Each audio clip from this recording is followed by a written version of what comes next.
Let me begin first by saying that I support the idea that people who break into facilities with the intent of doing damage or who do damage, that should be a serious offense.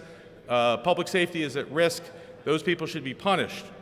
That is not what my objection to this bill is about. I would note that there already is plenty of provisions in the criminal law which allow punishment of that sort of activity. This is a strange and I think poorly crafted law that will have, I think, severe unintended consequences and will not accomplish what I think the authors of the bill are trying to accomplish. Let me just say, under current law, there is both statutes prohibiting trespassing and vandalism. Under current law, you can be convicted of felony trespassing. You can be convicted of third-degree felony trespassing if you enter a facility by subterfuge or surreptitiously. You can get a conviction of second-degree felony if you physically break into a building or occupied structure.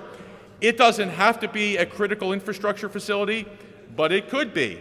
That is covered under these laws. So anyone who goes in with the intention of destroying a electrical facility or doing damage to a pipeline is already subject to a felony conviction under current law. However, you must show some things. The state must show to convict someone of these severe criminal offenses, you must show that the person, A, is subterfuge, if it's a third-degree felony, meaning that they lied, they did some other things knowingly to get into that facility. To get a second-degree conviction, you have to show that they physically broke in. Under the current law, that is the situation.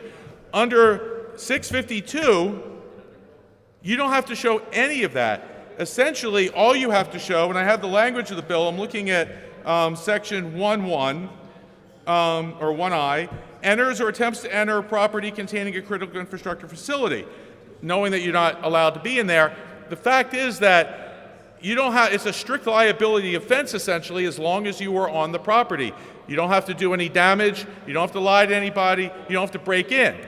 And one of the big problems with that, of course, is that, and I've been to and I'll get to the pipeline issue because I think that's what we're getting at here. I think that's the purpose of this law, because there is a controversial pipeline in the southeastern part of the state, and there have been a lot of protests, and we're trying to stop those protests. But I have been to those pipelines. These pipelines, first of all, they're not fenced, and second of all, they run through people's backyards.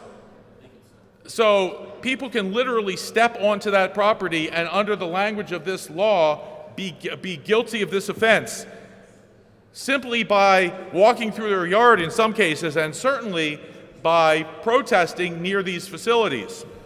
And so that is a huge problem. The current law does not cover peaceful protesting. You cannot be convicted for peaceful protesting. Here, this makes peaceful protesting extremely risky, which I don't think is something we want to do. It also makes more things felonies. Things that look a lot like protesting. Entering even an unfenced area, refusing to leave. And again, if you're not doing damage and you're not blocking anything, that is part of protesting. If anyone ever watches civil disobedience, whether it is protesting on the right or on the left, whether it is protesting the war in whatever country, abortion, the president, the opposition to the president, whatever protesting it is, often you see people sit in the streets and have to be taken away. That is part of the normal sort of civil disobedience of protesting. And under current law, you can be charged with misdemeanor trespassing if you do that. But here, it would become a felony. And I just want people to understand the consequences of making things a felony, because there are a lot of consequences beyond jail time, and I will get to jail time because there's something very strange about this bill with regards to that. But if you are convicted of a felony, putting aside jail time, you have, for example, you cannot own a firearm anymore.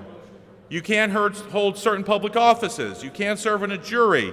You are prohibited from working in certain areas such as nursing, education, gaming, healthcare in some cases. Plus, employers are permitted to consider the potential employee's criminal history. You've all heard about bosses who make you check a box. Well, you would have to check the box that you were convicted of a felony if you were convicted under this law for the rest of your life, which would seriously impede your ability to get employment. It also serves as a basis to deny state licenses for professional occupations and activities. For example, architecture, physical therapy, or legal licenses. It disqualifies an individual from state and federal benefit programs, such as higher education loan assistance programs, and Medicare and Medicaid in certain circumstances. So this is really significant. Now, there is one thing I mentioned that's very strange about this law. Because under current law, and I used to be on the Sentencing Commission, and I did a lot of criminal law when I was practicing law, under current law, felonies are subject to significant jail time. They are subject to, 5 years to 10 years, a first-degree felony, 20 years, long prison sentences. However, this law caps prison sentences at 1 year, except for the first-degree felony, which is a repeat offense, which it's 2 years. I have never seen a law we passed before override the sentencing guidelines that apply to all laws to create a lesser penalty. And I asked in appropriation yesterday, what's the purpose of this law? And the purpose of the law is I was told specifically to increase penalties for these offenses.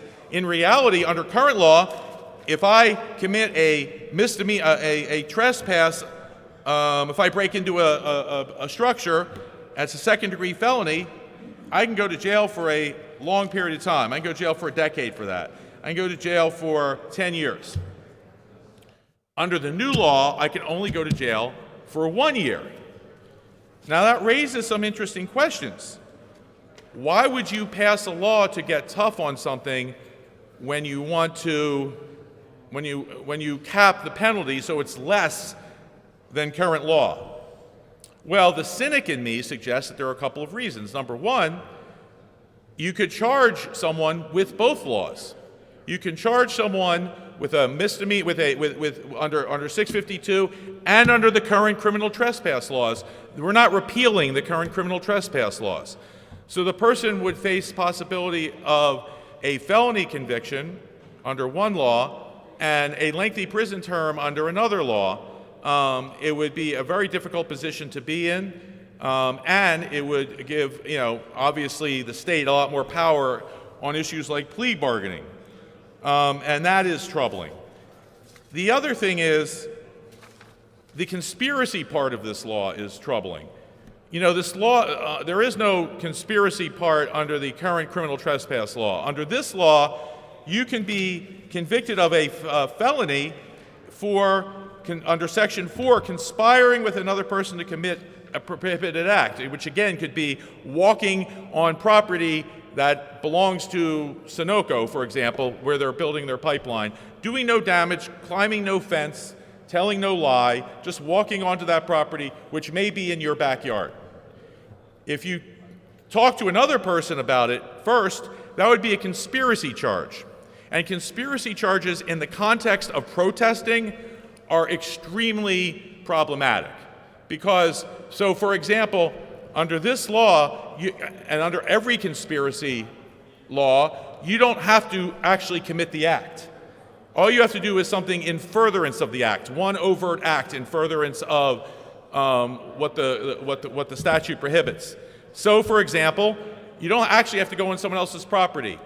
You could just solicit people to go on other people's property. So let's say the Sierra Club sends an email around and says, we are protesting the Mariner 2 pipeline tomorrow at noon, and someone shows up, and let's say someone walks onto the property, the Sierra Club, or the person from the Sierra Club who sent that email, could be liable. This is a very effective but damaging way to stifle lawful, peaceful protest. And as Senator Dinniman eloquently said it, when you stifle lawful, peaceful protest, you unleash the risk of not so peaceful protest. I mean, that is an outlet for people to express themselves. When people cannot express themselves, bad things happen. That is not what we want. That's why we allow peaceful protest. I would say also, in terms of this law, it's weird because, I assume someone will say it's not specifically designed to address the Mariner East pipeline situation. However, the bill contains a long list of critical infrastructure facilities. But out of the 19, I believe, I'm just going to make sure, the 21 paragraphs that talk about what a critical infrastructure is, they mention pipelines, 3, 4, 5, they mention pipelines 8 times. They mention them over and over and over again, the same thing over and over again. In paragraph 5 and 6 and 15 and 16 and 17 and 18 and 19. Pipelines used to transport natural gas, liquid or chemical pipelines, a pipeline connection, an above-ground pipeline, pipeline interconnection again, and a natural gas pipeline. They keep saying it over and over in the bill. It's hard to not believe, given that, and given there's nothing else that's mentioned 8 times. The bill is just as effective if you only say it once. And it suggests a real effort to stop the protest of this pipeline. And again, just to conclude, this is a very cumbersome cudgel, a sledgehammer of a bill which has all kinds of unusual provisions that we don't see anywhere else in the criminal law, in an effort to stifle protest against a current controversial issue. That is not the kind of legislation we should be passing. I would note the one thing we do want to stop, and that's the one thing I mentioned this in the beginning of my remarks, is we want to stop damage. We don't want people doing damage to pipeline. That could be really harmful. There has been, to my knowledge, not one example of anyone committing any sort of damage on these pipelines. So in order to solve a problem that has not yet happened, and there is no indication is about to happen, we are creating an entire new crime, an entire new class of felonies, and we're doing it targeting people who have been peacefully protesting, which is what we tell them they're supposed to do when they disagree with the law. No one has committed any vandalism that I'm aware of. Certainly the people I've been working with, they show up with their signs, they chant, they give speeches. That's what America is. If nothing else, that's what America is. So I mean, I understand whether you're for or against this pipeline, because keep in mind, this sort of philosophy can be used against all kinds of protests. And so whether you're for or against this pipeline, I would urge a no vote, because the bill doesn't make sense, it's odd, it's poorly drafted, and the one thing it does do is it puts peaceful protesters at risk of serious criminal charges. And I think that is the wrong way to go in a period of American history where protest is already, the right to protest is already under significant assault.